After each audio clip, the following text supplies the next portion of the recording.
আসসালামু আমরা আলাইকুম। যে বিষয় আসসালামু জি আলাইকুম আমরা যে রহমতুল্লাহ। বিষয় ওয়ালাইকুম আসসালাম ওয়া জি, রাহমাতুল্লাহ। আমরা আমরা যে বিষয় আলহামদুলিল্লাহ আমরা দ্বিতীয় পর্বে দ্বিতীয় চলে পর্ব। এসেছি। জি, দ্বিতীয় পর্বে প্রবেশ হয়েছে। শেখ শুরু করুন। জি, জাযাকাল্লাহু খাইর। আমরা যে বিষয় নিয়ে আলোচনা করছিলাম, আমাদের আজকের আলোচ্য বিষয় অত্যন্ত একটা গুরুত্বপূর্ণ বিষয়, তা হচ্ছে তাকওয়া কি। আহ, আল্লাহ ভীরুতা এবং পরহেজগারিতা অত্যন্ত একটা গুরুত্বপূর্ণ বিষয়। প্রত্যেকটা নর এবং নারী, সে যদি মুসলিম হয় তাহলে তার জন্য এটা জরুরি, এবং মুসলিম ছাড়াও যদি অন্য ব্যক্তি হয় তার জন্য এটা জরুরি, নাহলে সে ক্ষতি করবে। এই জন্যই তাকওয়াটা প্রত্যেক ব্যক্তির ভিতরে জরুরি, বিশেষ করে সে যদি মুসলিম হয়। অমুসলিম হলে তো সমস্যা না, তার জন্য তো সবই বৈধ, সে সবই করতেছে।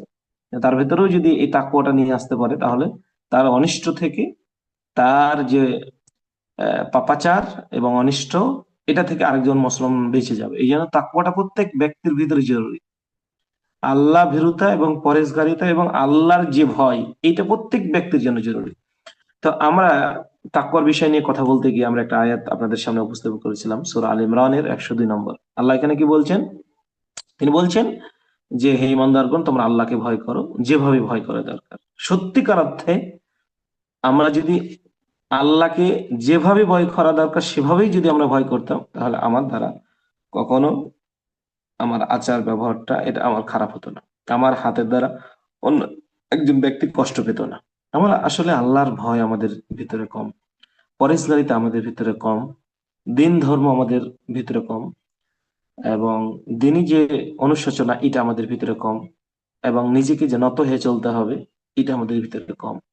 যার কারণে আমার দ্বারা প্রত্যেকটা কাজ সহজ হয়ে যাচ্ছে। তো এই জন্য আল্লাহর ভয়টা নিয়ে আসতে হবে। আর এই ভয়ের কথা বলতে গিয়ে আমি বলতেছিলাম যে আল্লাহর যদি ভয় না থাকে তাহলে মানুষ হত্যা করা সহজ। আল্লাহর ভয় না থাকলে মানুষের জমি মেরে দেওয়া সহজ। আল্লাহর ভয় না থাকলে মানুষের টাকা মেরে দেওয়া সহজ। আল্লাহর ভয় না থাকলে দাড়ি কাটা সহজ। আল্লাহর ভয় না থাকলে গরু চেঁচে ফেলা সহজ। আল্লাহর ভয় না থাকলে আপনার যে কোনো পাপ কাজ করা সহজ। আর যখনই একজন ব্যক্তির ভিতরে আল্লাহর ভয় থাকবে, এই আল্লাহর ভয়টা তাকে পাপাচার কাজ, গুনাহের কাজ, এটা বাধা প্রদান করবে। যে আমার পরকাল আছে, আমার আখেরাত আছে, আমাকে আমার হিসাব নিকাশ আল্লাহর কাছে বুঝিয়ে দিতে হবে। অতএব আমার দ্বারা এইটা সম্ভব না জেনার কাজে লিপ্ত হয়ে যাওয়া। আমার দ্বারা এইটা সম্ভব না যে আমি সুদের সাথে যুক্ত হয়ে যাব, ঘুষের সাথে যুক্ত হয়ে যাব, বোনের জমি ভাইয়ের জমি মেরে দেওয়ার সাথে যুক্ত হয়ে যাব, মানুষের টাকা আত্মসাতের কাজে আমি যুক্ত হয়ে যাব। কারণ আমার ভয় নাই। যখনই ভয় না থাকবে তখন এটা কাজ সম্ভব। আচ্ছা, আপনারা এটাকে কিভাবে নেন? যে একজন ব্যক্তি দাড়ি রাখছে, আরেকজন ব্যক্তি দাড়ি রাখছে না, দুইজনের তাকওয়া কি আপনি মনে করছেন এক? একজন ব্যক্তি সালাত আদায় করছে কিন্তু জামাতে আদায় করে না, একজন ব্যক্তি সালাত আদায় করে কিন্তু ফজরের নামাজ পড়ে না। যে নিয়মিত ফজরের নামাজ পড়ছে আর যে নিয়মিত ফজরের নামাজ পড়ে না, তার তাকওয়া কি এক? কখনো নয়। যার চোখ আছে যার চোখ নাই, কি সে কি সমান? সমান নয়। যার হাত আছে যার হাত নাই, তারা দুজন কি সমান? না, কখনো সমান নয়। তো যে লোকটা নিয়মিত আজান হওয়ার সাথে সাথে মসজিদে যাচ্ছে, বুঝতে হবে তার তাকওয়া বেশি যে লোকটা আজান হওয়ার পরে মসজিদে যায় না তার থেকে। যদিও সে নামাজ পড়ছে কিন্তু বাসায় বা দোকানপাটে বা কোথাও, বুঝতে হবে এর চাইতে তার তাকওয়া বেশি যে আজান হওয়ার সাথে সাথে মসজিদে যায়। তার তাকওয়া পরিষ্কার, আল্লাহর ভয় বেশি। আবার যে লোকটা বাসায় নামাজ পড়ছে, তারপরও বা দোকানে বা যেখানে হোক নামাজ পড়ছে, সালাত আদায় করছে, আর যে লোকটা আজান হওয়ার পরে সালাতই আদায় করে না, তার ভিতরে কোনো অনুভূতি তৈরি হয়, তাহলে যে সালাতি আদায় করে না আর যে বাড়িতে সালাত আদায় করছে, তার তাকওয়া কি কেউ সমান? কখনো নাই। তার চাইতে তার তাকওয়া নিঃসন্দেহে কম। বুঝতে হবে যে এই তাকওয়া এবং পরেজগারিতার কারণেই একজন ব্যক্তির ভিতরে ধর্মীয় অনুভূতি বেশি তৈরি হবে। তাকওয়া পরেজগারিতা যদি না থাকে, ধর্মীয় অনুশোচনা, ধর্মীয় অনুভূতি তৈরি হবে না। আমরা এই আমি দেশে গেছিলাম ছুটিতে। তো বেশ কিছু জেলা সফর করা হয়েছে প্রোগ্রামের জন্য, মাহফিলের জন্য। আলহামদুলিল্লাহ, অনেক জেলা, 20 থেকে 25টা জেলা ভ্রমণ করা হয়েছে। এর আগেও করেছি, মদিনাতে আসার কারণে আসলে কমে গিয়েছে। তো গত ছুটিতে এক প্রোগ্রামে গেলাম। তো এক বৃদ্ধ মহিলা, ময়মনসিংহ সম্ভবত, এসে আমাকে বলল যে আমার যে জমি বাড়ি ভিটা, এই জমির বাড়ি ভিটাটা আমি এক হাজী সাহেবের কাছ থেকে কিনে নিয়েছিলাম। কিনে নেওয়ার পর ওই হাজী সাহেব হজ করতে যায়। হজ করে আসার পরে ওই জমিটা আবার আরেকজনের কাছে গিয়ে বিক্রি করে দেয়। বাহ! হাজি না পাজি! গরিব মানুষ জমি কিনেছে এক ভদ্রলোকের কাছে। তো জমি তার কাছে বিক্রি করে হজ করতে গেছে। হজ করে আসার পর ওই জমিটা এক প্রভাবশালীর কাছে বিক্রি করে দিয়েছে। এ হে হাজি না পাজি? এ এ পাজি না, এ মানুষের মধ্যেই পড়ে না।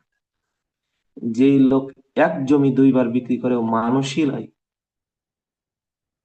পৃথিবীর সবচাইতে বড় জালেম যারা ভাইয়ের জমি মেরে দেয়। পৃথিবীর সবচাইতে বড় জালেম যারা বোনের জমি মেরে দেয়। যারা পৃথিবীর সবচাইতে বড় জালেম যারা মানুষকে অন্যায়ভাবে হত্যা করে। পৃথিবীর সবচাইতে বড় জালেম যারা চাঁদাগিরি করে। পৃথিবীর সবচেয়ে বড় জালেম যারা চাঁদা তুলে, চাঁদাবাজ। পৃথিবীর সবচেয়ে বড় জালেম যারা টিন চুরি করে, সরকারের, জনগণের, ইতিমের, গরিবের। পৃথিবীর সবচেয়ে বড় জালেম যারা গম চুরি করে। পৃথিবীর সবচেয়ে বড় জালেম যারা রিলিফের মাল চুরি করে, আত্মসাৎ করে মানুষের। এরা পৃথিবীর সবচেয়ে বড় জালেম। আর তাদেরকে আমি মানুষই মনে করি না, তারা মানুষের মধ্যে পড়ে না। যারা এক জমি দুইবার বিক্রি করে, যারা এক জমি দুইবার, এরা মানুষের ভিতরেই পড়ে না, আর মানুষই নয়। তো যেই হাজি হজ করার আগে জমি বিক্রি করলো গরিব মানুষের কাছে, হজ করে আসার পরে ওই জমি আবার বিক্রি করলো প্রভাবশালী কিছু, ওকে মানুষ, ও তো মানুষের বাচ্চাই না, ও মানুষের কাতারে পড়ে না। আর আপনাকে আমি বলেছি যে এই লোকটা হাজি পাজি না, পাজি কি জানেন? যে লোকটা হজ করতে গিয়েছিল, হজ করে আসার পরে বাড়ি আসছে, আর জমিতে দেখছে গরু ছাগল চড়ছে। আর এমন গাল শুরু করেছে, বলছে হজ করে আসছি, চাচ্ছিলাম জীবনে আর গাল দিব না, তাও গাল বের হয়ে গেল। এই হচ্ছে পাজি। এই হচ্ছে কি? পাজি। হাজি, হাজির নাম পাজি। আর যেই হাজি এক জমি দুইবার বিক্রি করে, তিনবার বিক্রি করে, যেটা শহরে চলে, শহর থেকে এখন ঢুকেছে গ্রামে, এরা মানুষের ভিতরেই পড়ে না। এরা মানুষই নয়। কিসের তার দিন ধর্ম, কিসের নীতি, কিসের ভয়? ওরা মানুষের কাতারই পড়ে না। আল্লাহর ভয় থাকলে সে কখনো এক জমি দুইবার বিক্রি করবে? হজ করে আসার পরে আবার ওই জমি আর এক প্রভাবশালীর কাছে বিক্রি করবে? আপনারা তো অনেকে শহরে মানুষ আছেন, শহরে এটা চলে। বুঝতে হবে সে ও মানুষের কাতারই পড়ে না, যার কারণে এই কাজটা করে। ভয় টয় তো ওটা দূরের। ভয় থাকলে তো তাড়াতাড়ি সম্ভবই হতো না। ভয় নাই। এরপরে গতবার মদিনাতে থাকা অবস্থায় বাব্বাটা হজ করতে আসছে, হজ করে আসার পর ছবি তুলেছে, সেলফি ছবি দিয়ে, ছবি দিয়ে ফেসবুকে দিয়েছে, বলছে আলহামদুলিল্লাহ এবার হজ করলাম। তো যেই ছেলেটা মায়ের দুধ খেয়েছে, কমেন্ট করেছে যে আমার টাকা মেরে দিয়ে বাব্বাটা হজ করতে গিয়ে মনে করছে হজ কবুল হয়ে গেছে। না, আপনি কল্পনা করেন, মানুষের টাকা আত্মসাৎ করে, মানুষের টাকা মারে দিয়ে, অন্যের সম্পদ, অন্যের অধিকার, হক নষ্ট করে আপনি হজ করলে হজ কবুল হয়ে যাবে? এটা কখনো সম্ভব নয়। বুঝতে হবে এরা মানুষের ভিতরেই পড়ে না, এরা মানুষের কাতারের মধ্যেই পড়ে না। এবং পাপ যে দুই ভাগে বিভক্ত, একটা হচ্ছে হাক্কুল্লাহ, আল্লাহর হক, আর একটা হচ্ছে হাক্কুল ইবাদ, বান্দার হক। পাপ দুই ভাগে বিভক্ত। আল্লাহর হক কোনটা? সালাত, সিয়াম, হজ, যাকাত। আপনি সারা জীবন নামাজ পড়েন নাই, এখন ভুল বুঝতে পেরেছেন, আল্লাহ আপনাকে ক্ষমা করে দিবেন। যাকাত দেননি, এখন থেকে নিয়মিত দিবেন, আল্লাহ আপনাকে ক্ষমা করে দিবেন। কিন্তু আপনি যদি আমার 5 টাকা মেরে দেন আর আমি যদি আপনাকে ক্ষমা না করি, তাহলে কিয়ামতের দিন আপনাকে ঠেকে যেতে হবে। আপনি যদি বোনের জমি মেরে দেন, তাহলে কিয়ামতের দিন আপনাকে ঠেকে যেতে হবে, বোনের কাছে যদি মাপ না চান। আর মাপ দিবে না তো বোন। ভাই তা হয়তো মুখে মুখে বলতে পারে, কিন্তু আসলে মন থেকে মাপ দিবেন। আপনি যদি ভাইয়ের জমি মেরে দেন, ওই ভাই জীবনে আপনাকে ক্ষমা করবে না, দুনিয়াতে তো ক্ষমা করে না, সম্পর্ক নষ্ট হয়ে গেছে। আপনার ভাইয়ের সাথে, তার তার আপনার ভাইয়ের সাথে, না لا ان شاء الله 20 دقيقة بعد خلاص. তো যেটা বলছিলাম সেটা হলো যে আপনার ভাইয়ের সাথে তো আপনার সম্পর্ক নষ্ট হয়ে গেছে দুনিয়াতে। কারণ আপনি জমি আপনি মেরে দিয়েছেন, তো আপনার ভাই, ভাই মেরে দিয়েছে। আপনার বোনের সাথে সম্পর্ক, বোনের জমিটা দেননি, অথবা সে পায়নি, যার কারণে সম্পর্ক নষ্ট হয়ে গেছে, দুনিয়াতে নষ্ট হয়ে গেছে। এবং এটা বান্দার হক। জমি ডাল চুরি করেছেন, টাকা মেরে দিয়েছেন, এক জমি অন্যায় ভাবে নিয়ে নিয়েছেন, কারো কাছ থেকে ক্ষমতা দেখে টাকা মেরে দিয়েছেন, ধার নিয়েছেন, দেননি, হ্যাঁ, এই পাপ আল্লাহ ক্ষমা করবেন। এটা বান্দার হক, এটা বান্দাকে কিয়ামতের দিন বুঝিয়ে দিতে হবে। ওই হাদিস আল্লাহ নবী কি বলছেন, কিয়ামতের দিন কিছু মানুষ আসবে যাদের সালাত থাকবে, সিয়াম থাকবে, হজ থাকবে, জাকাত থাকবে, দান দক্ষিণা থাকবে, বহু আমল, পাহাড় সমপরিমাণ সওয়াব নেকি নিয়ে উপস্থিত হবে।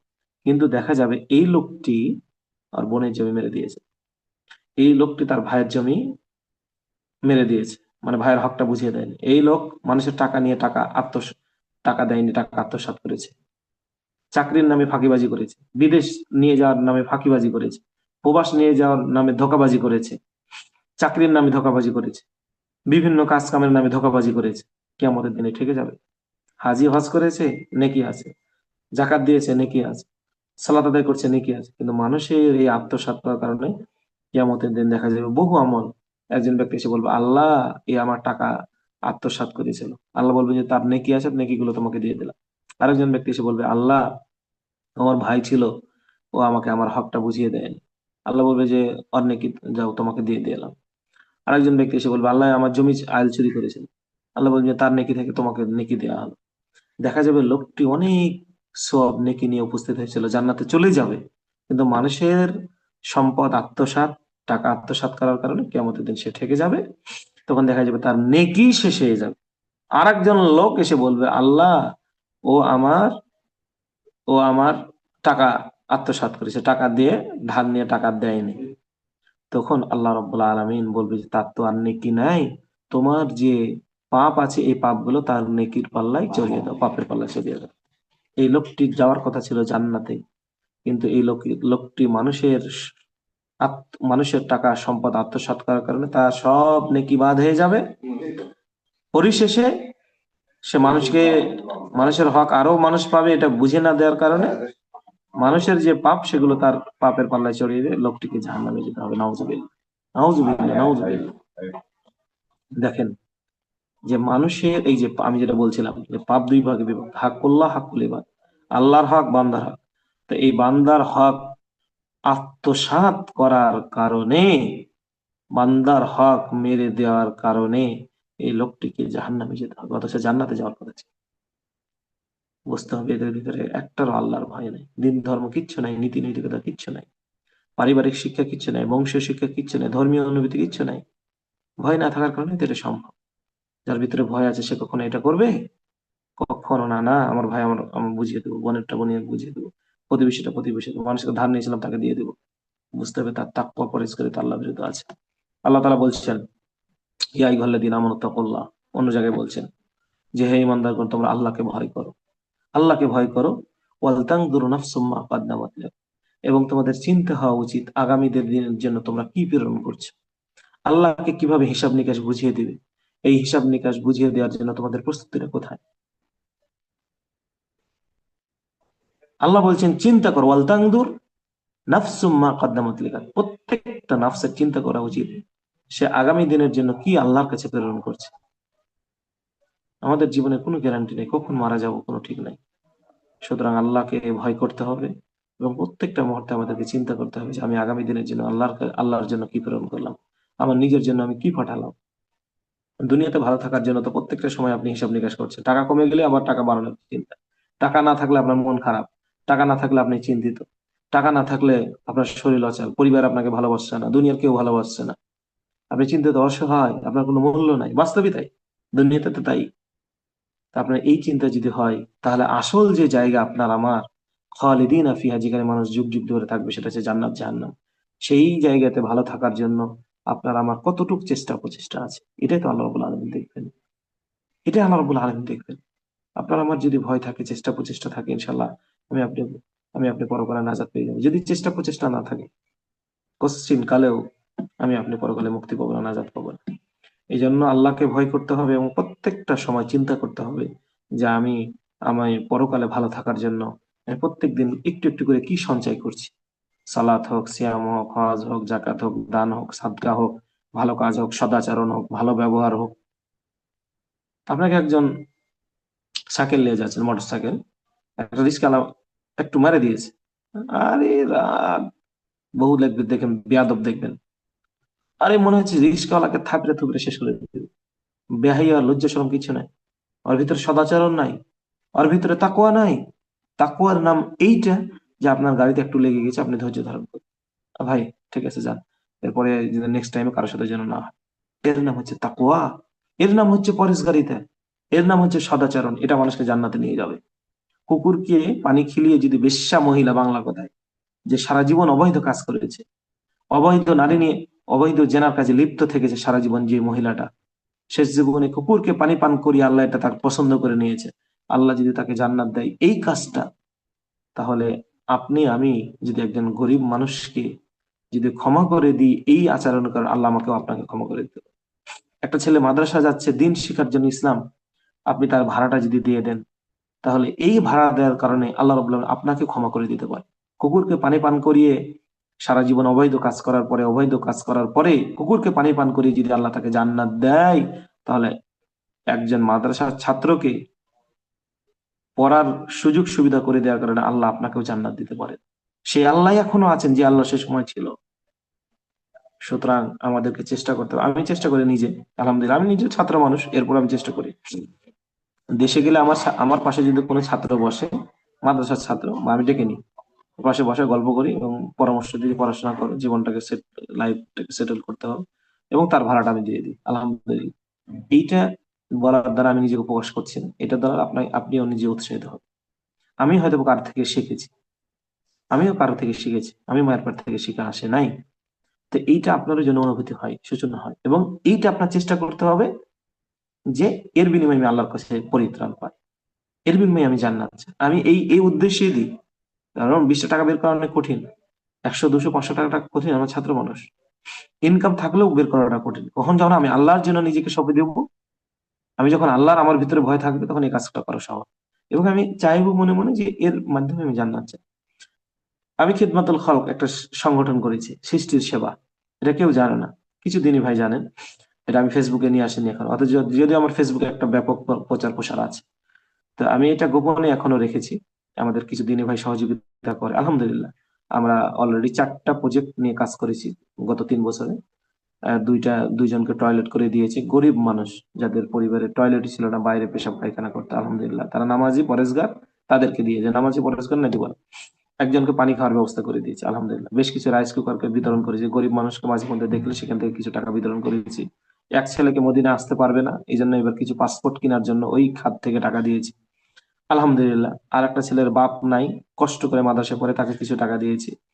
এতিম মহিলা, 2টা বোন, বাপ নাই, তাদেরকে কিছু দিয়েছি, এবং বলেছি সামনে কুরবানিতে আমি দেশে আসলে তোমাদের 2 বোনকে আমি ই করে দিব। ওই ওরা অনেক কাঁদছিল, ওই পায়ের কি ওটা বলে, রূপার যে, এটা হচ্ছে পায়ের নুপুর সম্ভবত। আমি বললাম তোমার 2 বোনকে যা লাগবে 8-10 হাজার টাকা আমি দিয়ে করে দিব আমার এই খিদমতুল খল থেকে।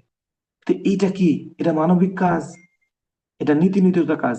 আমার এই প্রতিবেশী কয়েকজন আছে বিধবা মহিলা, মানে স্বামী নাই, আরেকজন আছে 2টা বাচ্চা রেখে মারা গেছে।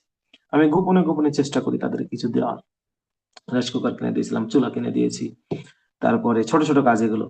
আর বাচ্চাদেরকে মাঝে মধ্যে টাকা দিই স্কুলে যাওয়ার জন্য, 10-20 টাকা, কান্দে যেতে পারে না, তখন আমি 10-20 টাকা দিই, 30 টাকা দিই, 50 টাকা দিই। সেদিন এবার দেশে ছিলাম, তখন বললো ওর মা যে বেটা আমি এতি যাবো, আমার বাপের বাড়ি যাবো, তো টাকা নাই, স্বামী মারা গেছে, গরিব মানুষ, তো টাকা দাও। তখন আমি মনে হয় 300 টাকা দিলাম। আমি বললাম যে ঠিক আছে, আমার খিদমতুল খল থেকে দিলাম, এটা আমার জন্য সহজ, আমি নিজেও কারণ ওখানে দিই। গত বছর আমি নিজে আমার ফান্ড থেকে 20,000 টাকা দিয়েছি, আমার নিজের থেকে আমি 20,000 টাকা দিয়েছি। অনেকদিনই ভাইরা সহযোগিতা করেছে। তো কার জন্য? লিল্লাহ, আল্লাহর জন্য, আল্লাহর ভয়ে। প্রত্যেকেই এরকম নিজে নিজে গোপনে গোপনে কাজ করবে, এবং চাইলে আমাদের সংগঠনের আপনি শরিক হবেন। আমরা বছর একবার কাজ করি। তো কিসের জন্য? লিল্লাহ, আল্লাহর জন্য। খিদমাতুল খলক নাম দিয়েছে সৃষ্টির সেবা। তা আমি এর বিনিময়ে কি চাই? জান্নাত চাই, পরিত্রাণ চাই। তো এই মানবিক কাজগুলো আমাদের ভিতরে থাকতে হবে। নীতি নৈতিকতা আমাদের হারিয়ে যাওয়া যাবে না, নীতি নৈতিকতা ধরে রাখতে হবে। আমি নাইম ভাইকে বলেছিলাম গত 3 বছর আগে আমি এই এই এই প্রজেক্টটা শুরু করেছি, মানে এই খেদমাতুল কর সৃষ্টি সেবা। আমি জিরো হাতে শুরু করেছি, আমি ওই বিভিন্ন ভিডিও দেখে আমার উৎসাহ হয়, আমিও এই কাজগুলো করব। নাইম ভাইকে বললাম যে ভাই আপনি কিছু সহযোগিতা করেন, তখন আমার কারোর সাথে পরিচিত নাই। নাইম ভাই আমাকে বললো যে ঠিক আছে, আপনাকে আমি সহযোগিতা করবো। আলহামদুলিল্লাহ, তার সামর্থ্য হয়তো বা জুটে নেই, গত বছরও জুটে নেই, কিন্তু আমি আল্লাহর উপর ভরসা করে কিছু দিনী ভাইকে বলে কাজ শুরু করেছি। আলহামদুলিল্লাহ, বড় বড় 4টা কাজ করেছি আলহামদুলিল্লাহ, আপনাদের উৎসাহ দেওয়ার জন্য। আমাদের এখানে অনেক দিনী ভাই আছে হয়তো বা জড়িত হয়েছে এর সাথে। আলহামদুলিল্লাহ, আলহামদুলিল্লাহ।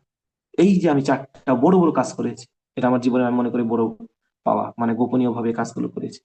ওরা এত খুশি, এত আত্মহারা, আমাকে পায় না, কি করবে, চুম্মা খাবে, কাঁদবে, হাসবে। এক মহিলা গতবার বলেই দিল যে বাবারে, আল্লাহ তোর ভালো করুক, যারা দিয়েছে তাদের ভালো করুক, তুই যদি আমাকে টয়লেট না দিতি তাহলে আমাকে আজকে ওই মানুষের বাড়িতে দৌড়াদৌড়ি করতে হতো, বাইরে পায়খানা করতো। গ্রামের মানুষ বুঝেন তো, গরিব মানুষ থাকে। তা আল্লাহ আমার মান সম্মানটা বাঁচিয়েছে, আমি এই যে পাকা টয়লেটে ব্যবহার করতে পারছি, গোসল করতে পারছি, একটু গোসলখানার সিস্টেম করে দিয়েছিলাম, পানির ব্যবস্থা একজন লন্ডন ভাই দিয়েছিল। তা আলহামদুলিল্লাহ, এটা মানবিক কাজ। এই নীতি নৈতিকতা আমাদের থাকতে হবে, গোপন সন্ধান আমাদের কাজ করতে হবে। ইনশাল্লাহ এবার কুরবানির সময় আমার খিদমাতুল খালক, সৃষ্টির সেবাতে আপনারা অংশগ্রহণ করবেন। ইনশাল্লাহ আমি নিজে অংশগ্রহণ করি, আমি ছাত্র মানুষ যা পারি, কিন্তু কাজ শুরু করেছি, আল্লাহ ঠেকে রাখে নাই। ভালো কাজ করলে একটা মনে রাখবেন, ভালো কাজ যদি আপনি শুরু করেন আল্লাহ ঠেকে রাখবেন। আলহামদুলিল্লাহ, আমাদের কাজ করা গত বড় আমরা প্রায় মনে হয় লাখখানিক টাকার কাজ করেছি। তো আলহামদুলিল্লাহ, অবশিষ্ট কিছু এখনো টাকা আছে, অল্প টাকা আছে কিছু, আলহামদুলিল্লাহ। তো এই গত কাল না পরশু দিন আমার কাছে একটা মেসেজ এসেছে। হ্যাঁ, গতকালকে এক মহিলা আমার কাছে মেসেজ করেছে। তো বলছে যে ভাইয়া, আমাদেরকে যদি কিছু অনুদান দিতেন। তাই আমি বললাম যে বাবারে, আমি দেশে আসি মানে ওই টয়লেটের জন্য, মানে এটা প্রচার হয়ে গেছে আমার গ্রামে যে আফতাব মানে হচ্ছে টয়লেট করে দেয়। তা আসলে এটা যদি কোনো প্রজেক্ট থাকতো, এটা আমার জন্য সহজ হতো। আমি আমি নিজে কিছু দিই, দিনী ভাইদের, আমার কিছু পরিচিত দিনী ভাই, তাদেরকে বলে তারা শরিক হয়। তো এইটাতে এমন না, এখন এমন হয়ে গেছে গ্রামে যে সবাই কয় যায় আমাকে একটা টয়লেট করে দাও, যারা আছে সেও পায়, মানে মোটামুটি, যার নাই সেও পায়। তো এটা তো সংগঠন না যে আমি দিয়ে দিলাম, মানে আমাকে কেউ দিচ্ছে আমি দিয়ে দিলাম, এটা মানুষকে বলে আমারও এখানে মানুষের সময় ক্ষতি হয়, তারপরে আমি লিল্লাহ আল্লাহর জন্য এটা করি। তো এটা কিসের জন্য? আল্লাহর ভয় ভীতি, নীতি নৈতিকতা, দিন ধর্ম অনুশোচনা আছে, যার কারণে তো আমি এটা করছি। এটা আপনাদের করতে হবে, শরীর করতে হবে। গতকালকে ফ্রান্স থেকে 2জন ভাই নক করেছে আমার, কাউসার ভাই আর একটা হচ্ছে মাহমুদ ভাই। আলহামদুলিল্লাহ, বলছে আফতাব ভাই কেমন আছেন, কি খবর, আপনার কোনো খোঁজ খবর নাই? আমি বললাম যে না, আলহামদুলিল্লাহ ভালো আছে, দেশে ছিলাম, প্রোগ্রাম নিয়ে অনেক ব্যস্ত ছিলাম, পরীক্ষা দিতে গেছিলাম, অনেক ভালো আছে, আল্লাহ ভালো রেখেছেন। আপনার সংগঠনের, আমি বললাম যে আমরা সংগঠনের কাজ আমরা কুরবানিতে করি, কুরবানির সময় আমি দেশে ছুটির 3 মাস থাকি, তখন কাজ করি। সবসময় এটা করা সম্ভব না, আমার টাকাও নাই, আমাকে মানুষ টাকাও দিবে না, মানুষকে আমি বলতে পারবো না। বছরে একদিন বলবো, একবার বলবো, একবার কাজ করবো, আলহামদুলিল্লাহ শেষ। এর মাধ্যমে আল্লাহর কাছে পরিত্রাণ চাই। তো এই জন্য আমাদেরকে নীতি নৈতিকতা, দিন ধর্ম পরেশগারিতা, আল্লাহ ভীরুতা আমাদেরকে সবসময় নিয়ে আসতে হবে। তাহলে ইনশাল্লাহ আমরা দুনিয়াতে এবং পরকালে আমরা ভালো থাকবো। এবং এই কাজগুলো করে যে এত তৃপ্তি পাই, এত শান্তি পাই, এত দোয়া পাই, অন্য কাজ করার মাধ্যম দিয়ে আমি এত দোয়া পাই না। অন্য কাজ করার মাধ্যম দিয়ে আমি এত তৃপ্তি পাই না, যেটা এই মানবিক কাজগুলো করার কারণে, অল্প সীমিত হোক খুশি। এক ছেলেকে যে পাসপোর্ট করতে টাকা দিলাম, গরিব, ওর বাপ নাই। মানে ঘটনা হয়েছে কি, ওর ওর বাপ আছে, কিন্তু মানে ওর মাকে ছেড়ে দিয়েছিল ছোটকালে দিয়ে, এখন বলছি যে আমি তোর বাপই লাই। ও ঢাকায় থাকে, ওর মা থাকে, ও থাকে বগুড়ায়। এই ছেলেটাকে আমি প্রোগ্রামে গিয়ে পেয়েছিলাম, এখন ওর বাপ মানে কোনো খোঁজ খবরই লাই না, বলছে আমি তোর বাপই লাই। তো এই ছেলেটা কোথায় যাবে? তার মা আর সে, মানে আপনি দেখলে কাঁদবেন। ওই কুঁড়ে ঘর করেছে, একই ঘরে গরু, 2-1টা গরিব মানুষ পুষে, ওখানে পায়খানা, ওই গরুর পেশাব লাদ ওই এক সাইডে, আর ওই এক সাইডে ওরা চৌকিতে মা বেটা শুয়ে থাকে। তো কি এটা? এটা মানুষের একটা জীবন।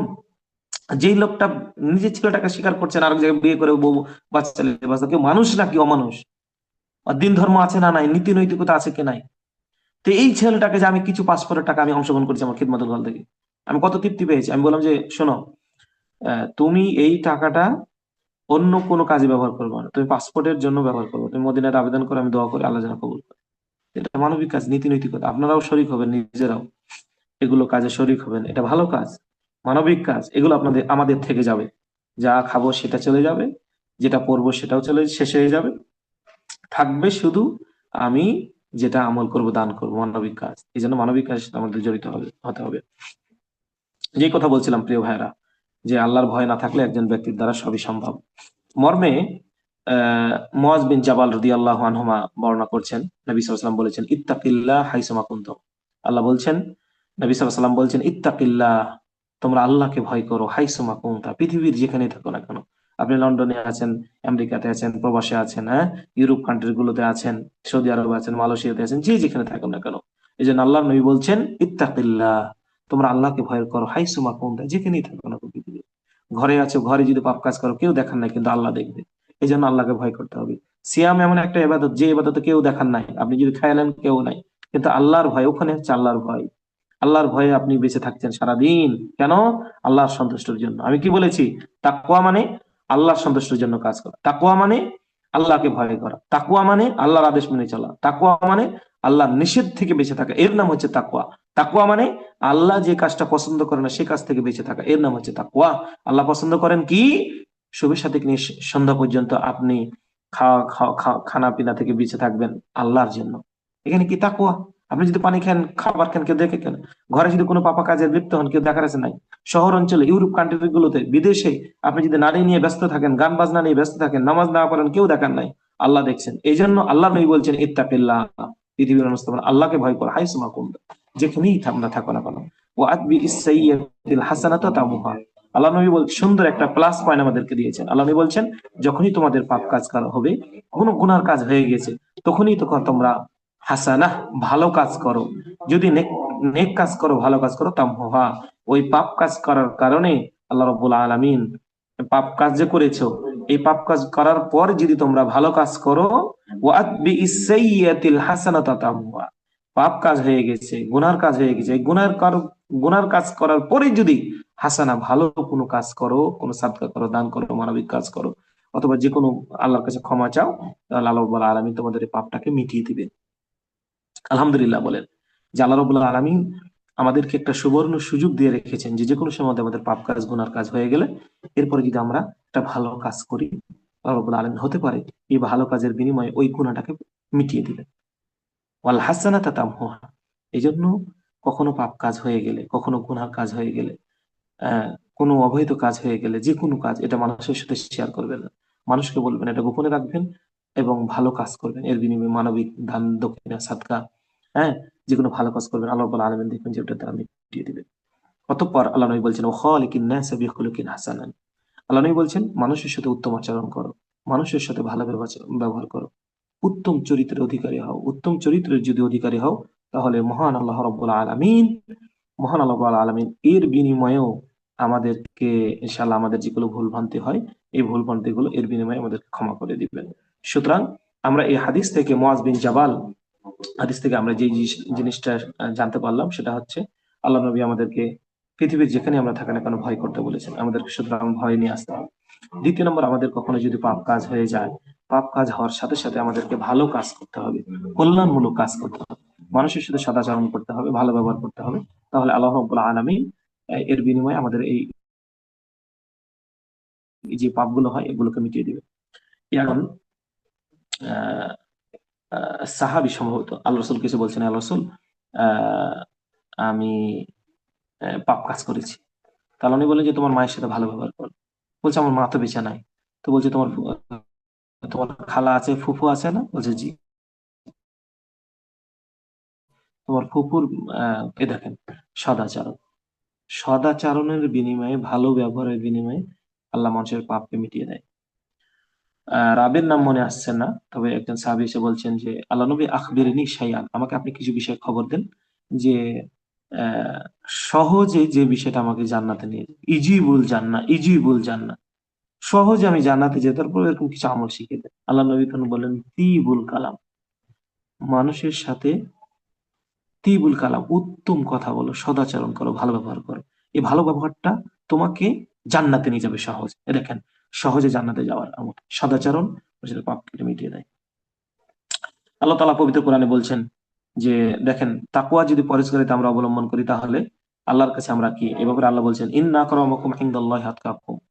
আল্লাহ বলছেন, নিশ্চয় আল্লাহর নিকটে তোমাদের ভিতরে সেই হচ্ছে সম্মানিত, যে আল্লাহকে আতকাকুম, অধিক ভয় করে।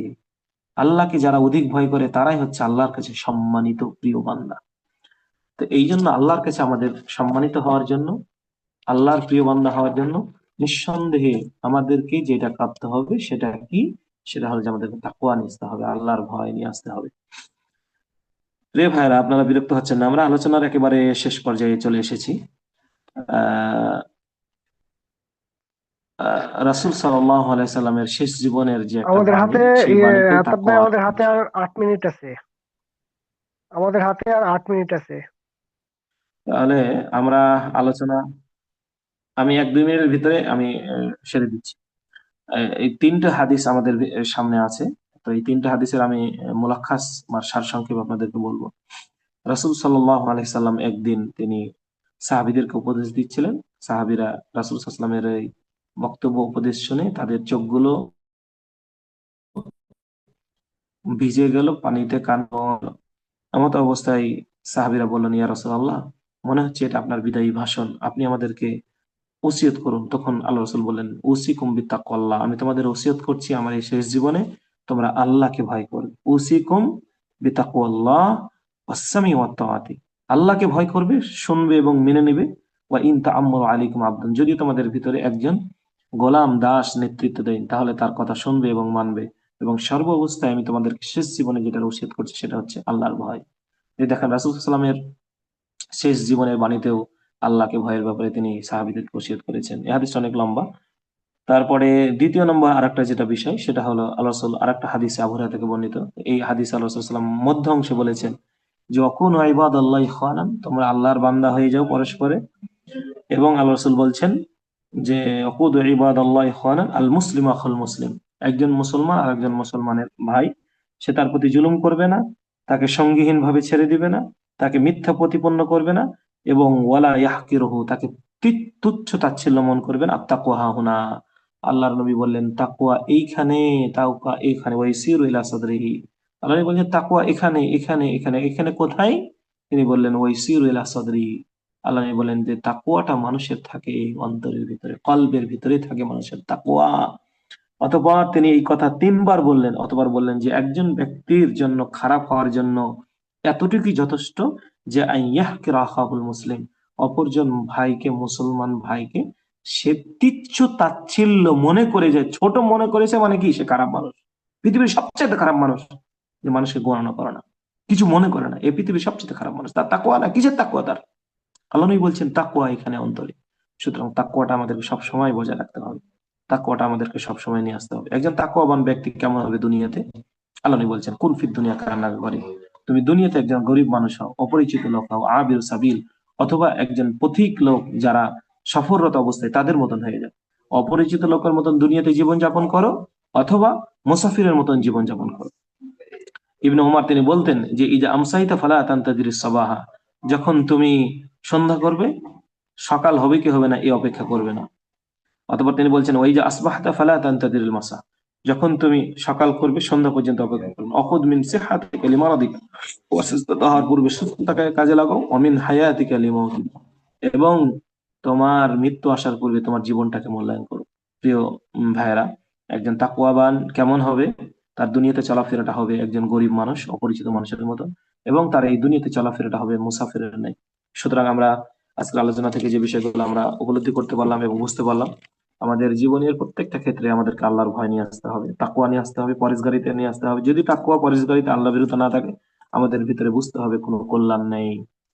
আল্লাহ রাব্বুল আলামিন আমাদের সকলকে, সবাইকে, আমরা পৃথিবীর যেখানেই থাকি না কেন, সর্ব অবস্থায় যেন আমরা তাকওয়া, পরেশগারিতা, আল্লাহ ভীরুতা যেন নিয়ে আসতে পারি। আল্লাহ রাব্বুল আলামিন আমাদের সেই সুযোগ এবং তাওফিক দান করুন, আল্লাহুম্মা আমিন। এবং যারা যে যেখান থেকে আমাদের সাথে যুক্ত হয়েছেন, আহ দীর্ঘ সময় ধরে আলোচনা করলেন, আমিও সময় দিলাম, আমারও অনেক কিছু জানা হলো আজকে আপনাদের সাথে যুক্ত হয়ে। আল্লাহ রাব্বুল আলামিন আমাদেরকে সকলকে, সবাইকে এর বিনিময়ে আমরা যেন জান্নাত পেতে পারি, আল্লাহ রাব্বুল আলামিন তৌফিক দান করুক, আল্লাহুম্মা আমিন। তাকওয়া শুধু নিজের ভিতরে নাই, তাকওয়া বরং আমাদের স্ত্রীর ভিতরে নিয়ে আসতে হবে। পরিবারের ভিতরে তাকওয়া নাই, ভাই আপনি ভালো আমি ভালো, কিন্তু আমি আপনি পরিবারকে কন্ট্রোল করতে পারছেন, এটা আমাদের ব্যর্থতা। এই ব্যর্থতার কারণে আপনাকে আমাকে জবাবদিহিতা করতে হবে। এই জন্য সবসময় চেষ্টা করতে হবে, নিজে ভালো নাই স্ত্রীটাকেও তাকওয়া হাসিল করতে হবে।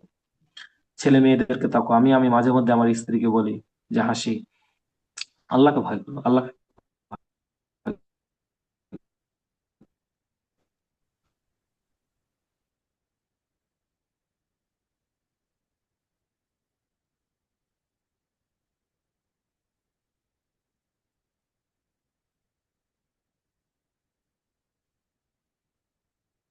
হয়েছেন সকলকে অনেক ধন্যবাদ। জি, শেখ, অনেক অনেক আসসালামু শুকরিয়া, আলাইকুম। জাযাকুমুল্লাহ খায়ের, বারাকাল্লাহু ফিকুম। শাহেক, আপনার হাতে কি সময় আছে? তাহলে আমরা আরেকটা পর্বে প্রবেশ করতে পারি, প্রশ্নোত্তর পর্ব, যদি সময় থাকে আপনার। হ্যাঁ, হ্যাঁ, যুক্ত হতে হওয়া যায় কিছুক্ষণ, আচ্ছা, হয়তো পাঁচ কিছুক্ষণ দশ তাহলে। মিনিট সমস্যা নেই। তো দিনী ভাইদের সবাইকে অনুরোধ করব, আমাদের এই পর্বে আর একটা মিনিট আছে। তো আপনারা আহ, এই পর্বটা শেষ হওয়ার পরে আপনারা আবার একটু যুক্ত হন কষ্ট করে, ইনশাল্লাহ আমরা প্রশ্নোত্তর পর্বে যাই। শাহেকের কাছে যদি আমাদের কোনো প্রশ্ন থাকে।